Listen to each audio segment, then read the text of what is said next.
আবারও ঘনীভূত হচ্ছে মধ্যপ্রাচ্যে ভয়াবহ সংঘাতের আশঙ্কা। ইরান যুক্তরাষ্ট্রের পাল্টাপাল্টি জাহাজ জব্দের ঘটনা নতুন করে উত্তেজনা বাড়িয়েছে গোটা অঞ্চল জুড়েই। এর মধ্যেই আকাশ প্রতিরক্ষা ব্যবস্থা সক্রিয় করেছে ইরান। তবে কি আবারও যুদ্ধে জড়াচ্ছে তেহরান ওয়াশিংটন? বিস্তারিত জানাচ্ছেন মেহেদী হাসান।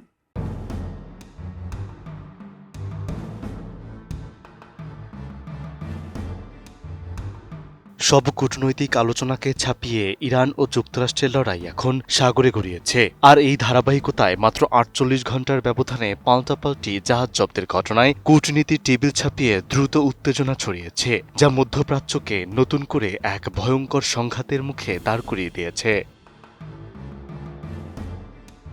এই পরিস্থিতির সূত্রপাত ঘটে মূলত মার্কিন নৌ অবরোধকে কেন্দ্র করে, যা এপ্রিলের মাঝামাঝি থেকে কার্যকর হওয়ার পর ইরানের সামুদ্রিক বাণিজ্য কার্যক্রমে সরাসরি চাপ তৈরি করে।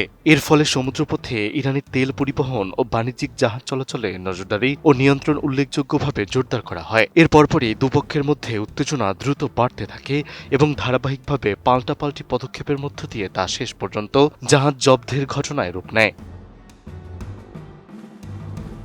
এই উত্তেজনার মধ্যেই ওমান সাগর থেকে ইরানের বিপ্লবী গার্ড বাহিনী এমএসসি ফ্রান্সেসকা এবং অ্যাপামিনান্ডান্স নামের দুটি বাণিজ্যিক জাহাজ আটক করে নিজেদের উপকূলে নিয়ে যায়। লাইবেরিয়ার পতাকাবাহী গ্রিক মালিকানাধীন অ্যাপামিনান্ডাসে ২১ জন ক্রু সদস্য রয়েছেন, যার মধ্যে ইউক্রেনীয় ও ফিলিপিনো নাগরিক থাকার তথ্য পাওয়া গেছে।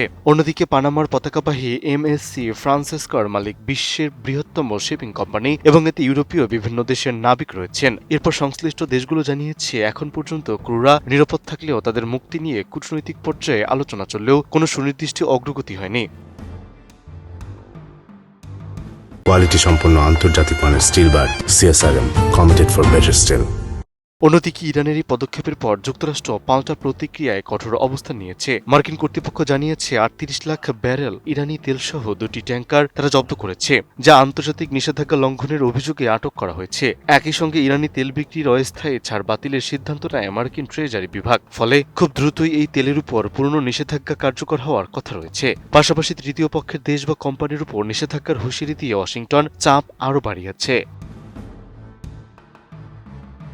এই পরিস্থিতি আরও বিস্তৃত হয়ে শুধু সাগরেই সীমাবদ্ধ থাকেনি, বরং আকাশপথে উত্তেজনা ছড়িয়ে পড়েছে। ২৪ এপ্রিল ভোরে তেহরানের আকাশে সন্দেহজনক ড্রোন শনাক্তের পর ইরানের আকাশ প্রতিরক্ষা ব্যবস্থা তাৎক্ষণিকভাবে সক্রিয় করা হয়েছে। এ সময় শহরের বিভিন্ন অংশে একাধিক বিস্ফোরণের শব্দ শোনা যায়, যা মূলত আকাশে ড্রোন ধ্বংসের ফল বলে ধারণা করা হচ্ছে। যদিও সরাসরি কোনো হামলার প্রমাণ মেলেনি, তবু তেহরান সহ গুরুত্বপূর্ণ শহরগুলোতে সর্বোচ্চ সতর্কতা জারি রাখা হয়েছে।